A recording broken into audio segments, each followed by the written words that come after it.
In a remote corner of the misty mountains, where the rivers sang to the rocks and the wind whispered through towering pines, there stood a modest hermitage called Silent Stream Monastery. It was a place few travelers ever reached, hidden deep within nature's embrace. Here lived an elderly monk named Master Kisho, known for his profound wisdom and serene presence. One rainy afternoon, as the mist curled around the thatched roofs and the scent of wet earth filled the air, a weary traveler arrived at the monastery. His clothes were soaked, his face drawn with exhaustion and despair. His name was Taro. Taro had carried the burdens of life since childhood.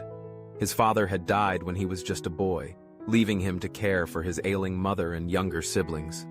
As he grew, he shouldered more responsibilities, believing that one day life would reward him. Yet, even after marrying and starting his own family, the hardships only multiplied. Financial struggles, family disputes, health scares.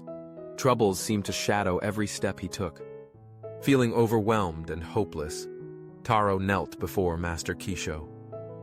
"Venerable Master," he pleaded, "I am weary beyond words.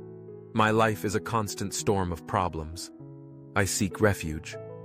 Allow me to renounce the world and become your disciple. I long for peace." Master Kisho gazed at Taro with kind eyes and said, "You may stay, but first, you must understand something. Come, walk with me." The next morning, under a sky heavy with clouds, the master and Taro set off through the woods. They walked silently, the only sounds their footsteps upon the wet leaves and the distant murmur of flowing water. Soon, they reached the banks of a wide, vigorous river. The river was swollen from the rains, its brown waters rushing past with urgency.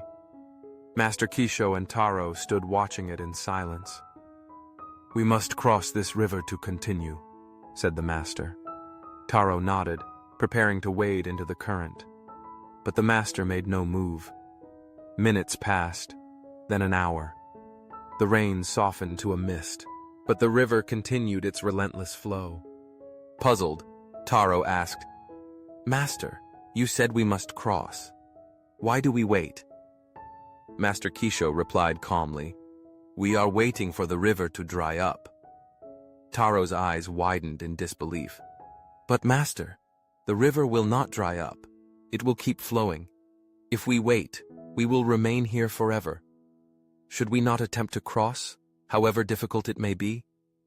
A soft smile graced Master Kisho's face. "Exactly, Taro. This is the lesson I wished for you to see. Life is this river. Problems are its ceaseless waters. They will never fully disappear. If you wait for a moment when there are no problems, you will remain stuck your entire life. You must gather your courage, step into the current, and move forward despite the obstacles." Taro stood in silence, the realization soaking into his heart deeper than the rain into the earth. His entire life he had waited for the day when troubles would vanish, waited for peace to simply arrive. And yet, life flowed on, indifferent to his longing. Master Kisho placed a gentle hand on Taro's shoulder. "Running away to a monastery will not erase your struggles. Even here, challenges exist. The true monastery lies within you, a place of acceptance, resilience, and unwavering spirit." As the river roared beside them, Taro felt the first true sense of peace he had ever known. Not because his problems had disappeared, but because he now understood he did not have to be free of them to live fully. The journey back to the monastery was quiet, yet Taro's heart was no longer heavy. He stayed one final night in the warmth of the Silent Stream Monastery, then, with a deep bow to Master Kisho, set out the next morning toward his village. Taro returned home to the same old struggles, debts that needed payment, fields that needed tending, disputes that needed calming. But he faced them differently. Instead of seeing each challenge as a wall to his happiness, he saw them as rivers to cross, steps to take, parts of life's inevitable journey. Slowly, the tides of his life began to shift. His perseverance bore fruit. His family grew closer. His fields prospered. Though hardships never entirely vanished, they no longer crushed his spirit. Years later, villagers would often remark on Taro's resilience and wisdom. To every troubled soul who sought his counsel, he would simply smile and say, "Don't wait for the river to dry, just cross it." The teaching of the story. Problems are woven into the very fabric of life. Like a river's flow, they are constant, sometimes gentle, sometimes fierce.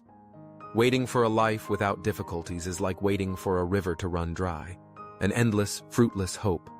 True peace and success do not come from the absence of challenges, but from learning to navigate through them with courage, patience, and faith.